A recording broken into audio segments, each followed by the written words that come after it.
I never expected my family to betray me, but standing in that mahogany panel boardroom, watching Uncle James's face turn purple with rage, I realized blood isn't always thicker than water. "You have no right to be here, Alexandra," Uncle James spat, his voice echoing through the suddenly silent room. "Security, escort my niece out immediately." The two security guards hesitated, looking uncomfortable. They'd known me since I was a little girl running through these same halls. Before they could move, I held up my hand. "Actually, as a major shareholder of Blackwell Enterprises, I have every right to attend this meeting." I kept my voice steady, despite the hammering of my heart against my ribs, especially when the topic concerns the missing $4.7 million from our company accounts. Let me back up. My name is Alexandra Blackwell, and until 3 months ago, I was the CFO of Blackwell Enterprises, the company my grandfather built from nothing into a $200 million construction and real estate development firm. When my father died unexpectedly last year, I stepped up to help run the family business alongside my uncle, who became CEO. What I discovered in those financial records kept me awake for weeks.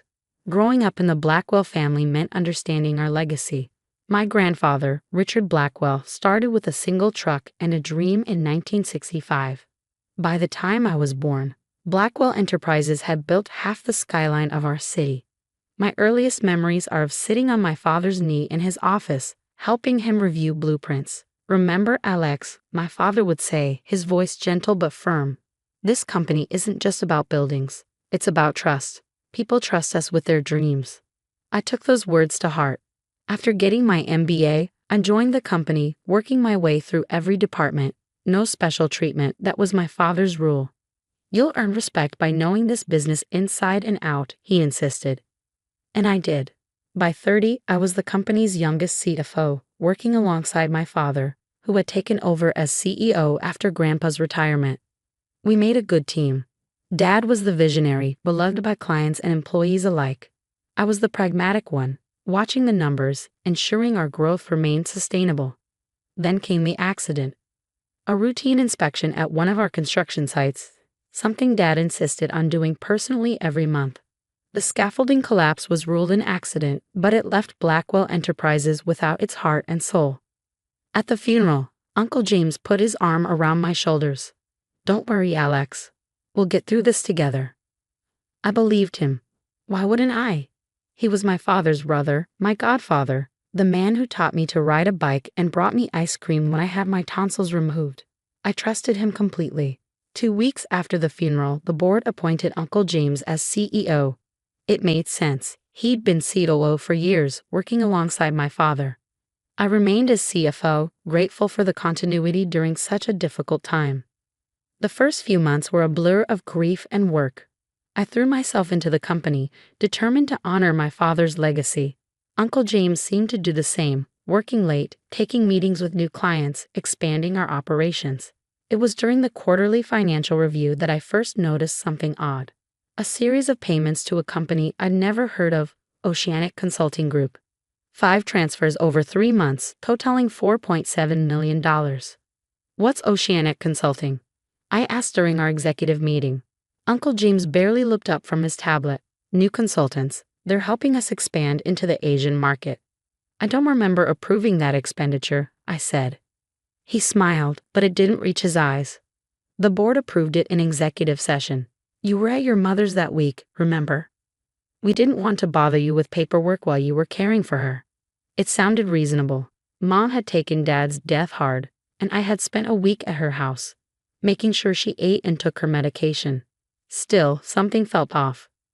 Later that day, I asked Diane, our corporate secretary, for the minutes from that executive session. "What executive session?" she asked, confusion wrinkling her brow.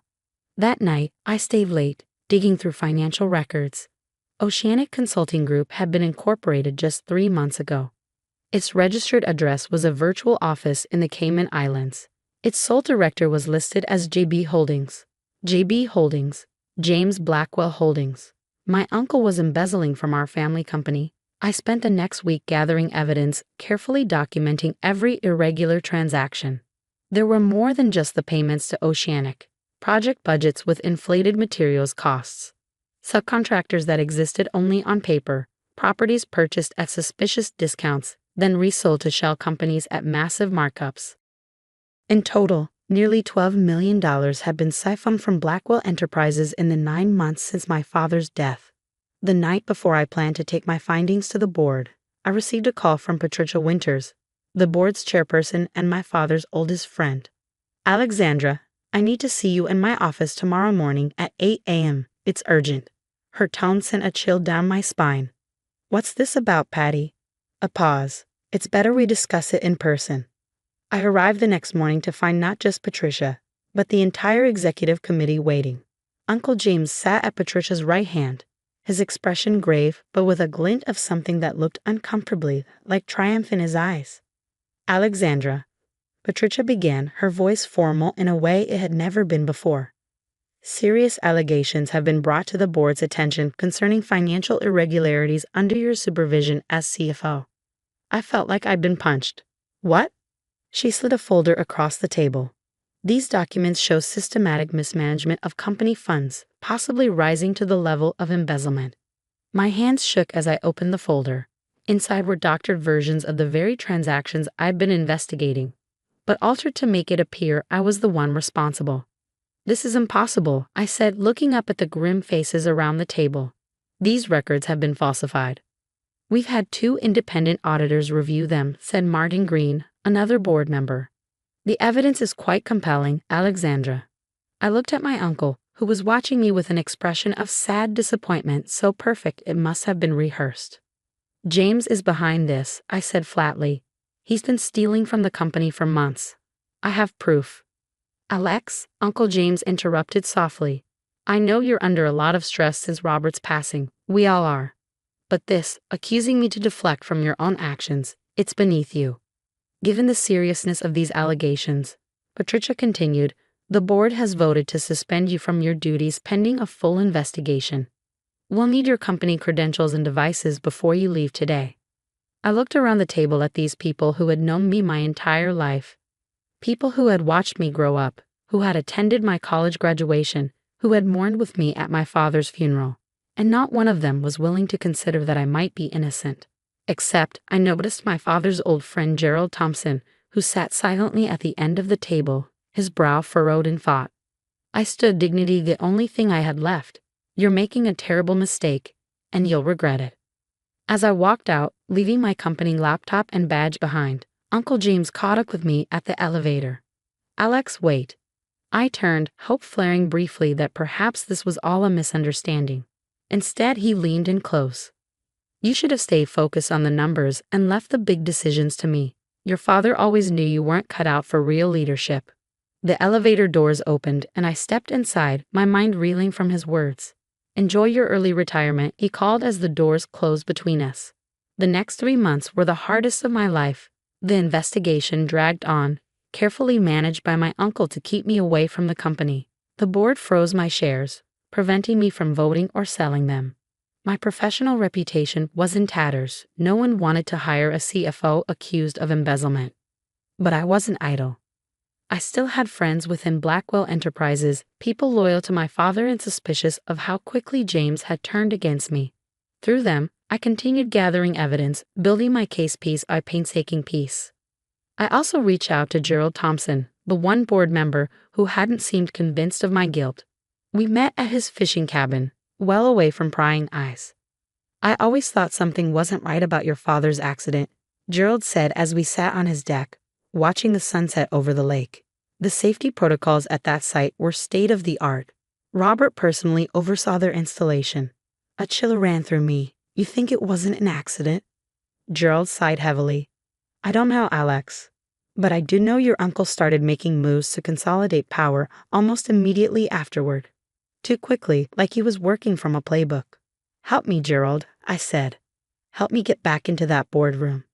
That's how I found myself standing before the Blackwell Enterprises board 3 months after my suspension, uninvited but undeterred, with a flash drive of evidence in my hand and Gerald Thompson at my side. The quarterly shareholders meeting is a matter of public record. Gerald had reminded the security guards who tried to stop me. Maz Blackwell remains a major shareholder, regardless of her employment status. Now, facing down my uncle's rage and the board's shock, I felt a strange calm settle over me. I have proof, I said, holding up the flash drive, that not only clears my name but shows exactly where that missing $4.7 million went, and the other $7.3 million that's disappeared since then. Uncle James laughed, but I could see the fear behind his eyes. This is absurd. The board has already seen the evidence against you. They've seen what you wanted them to see, I countered. Forged documents, manipulated records. But what they haven't seen is this. I nodded to Gerald, who connected the flash drive to the projection system. On the screen appeared banking records, incorporation documents, property transfers, all meticulously organized and annotated. Oceanic Consulting Group, I began, is owned by JB Holdings, which in turn is owned by James Blackwell. That $4.7 million was transferred directly into my uncle's personal accounts. The boardroom erupted in chaos. Uncle James shouted over the din, his face contorted with rage. This is slander. She fabricated all of this. She's trying to save herself by destroying me. Patricia Winters rapped her gavel sharply. Order. We will have order. When the room quieted, she turned to me. Alexandra, these are serious accusations. How can we verify this information? I smiled for the first time in months. I anticipated that question. That's why I took the liberty of inviting representatives from Deloitte's Forensic Accounting Division to today's meeting. They're waiting outside with a court order authorizing them to access Blackwell's financial systems. Uncle James lunged across the table toward me, but security, the same guards who had hesitated to remove me earlier, quickly restrained him. You'll regret this, he hissed, echoing my words from 3 months ago. I don't think I will, I replied calmly. The next 4 hours were tense as the forensic accountants worked, the board members waited, and Uncle James sat fuming under the watchful eye of security. I knew what they would find, not just evidence of embezzlement, but something even more damning. When the lead accountant returned, her expression was grave. We've confirmed Ms. Blackwell's allegations. The funds were indeed transferred to entities controlled by Mr. James Blackwell. A collective gasp went through the room. Furthermore, she continued, we found evidence that Mr. Blackwell has been systematically falsifying safety inspection reports at multiple construction sites, including the one where Robert Blackwell died last year. The room went completely silent. I felt a cold numbness spread through me as the implication became clear. Patricia's voice shook as she asked, Are you saying? I'm saying there's enough evidence here to warrant a criminal investigation into both financial crimes and possible negligent homicide, the accountant confirmed. Uncle James suddenly bolted for the door, shoving aside a security guard. He might have made it too, if not for the 2 police detectives who had just arrived, alerted by the forensic accounting team as soon as they uncovered evidence of criminal activity. As they led my uncle away in handcuffs, he locked eyes with me one last time. The hatred there would have scared me once. Now I just felt pity. The board needs to convene an emergency session, Patricia announced, her voice steadier now. Alexandra, would you give us the room? I nodded and stepped outside, emotionally exhausted but vindicated. Gerald joined me in the hallway. Your father would be proud, he said, squeezing my shoulder. You fought for the truth, just like he always did. An hour later, Patricia emerged from the boardroom. The board has voted unanimously to reinstate you, Alexandra, not as CFO, but as acting CEO, effective immediately. We have a lot of damage to repair, both to the company and to your reputation. We're deeply sorry for failing you. I thought about declining. After everything that had happened, part of me wanted nothing more to do with Blackwell Enterprises. But then I remembered all the employees who depended on the company, all the projects my father had been passionate about, the legacy my grandfather had built. I accept, I said finally, on one condition. Name it. We established the Robert Blackwell Memorial Fund for Construction Safety, funded by recovering every penny my uncle stole.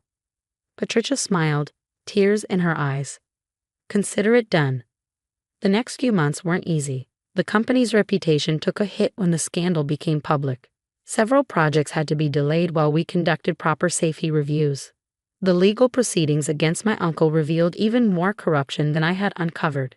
But we survived. More than that, we emerged stronger, more transparent, more committed to the values my father and grandfather had instilled in the company from the beginning. A year after that dramatic boardroom confrontation, I stood on the podium at the opening ceremony for Blackwell Plaza, the downtown revitalization project that had been my father's dream. As I cut the ribbon, I spotted my mother in the front row, smiling through her tears.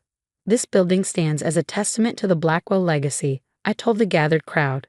"Not just of construction excellence, but of integrity, perseverance, and truth."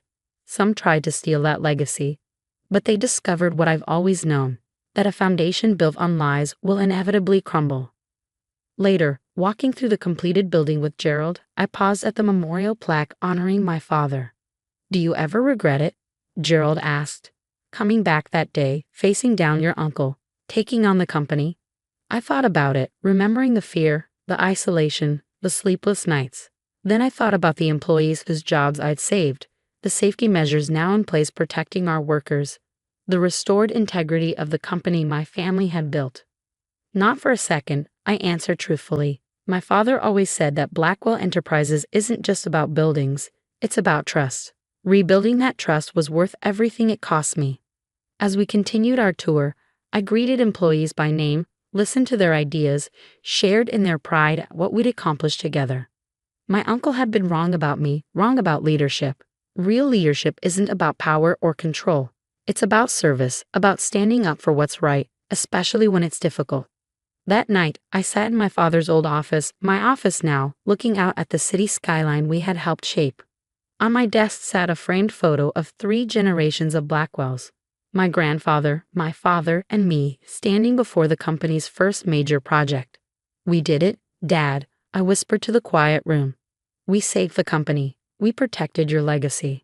And somewhere deep inside, I felt his approval, his pride, his love, stronger than betrayal, more enduring than grief, the true inheritance he had left me.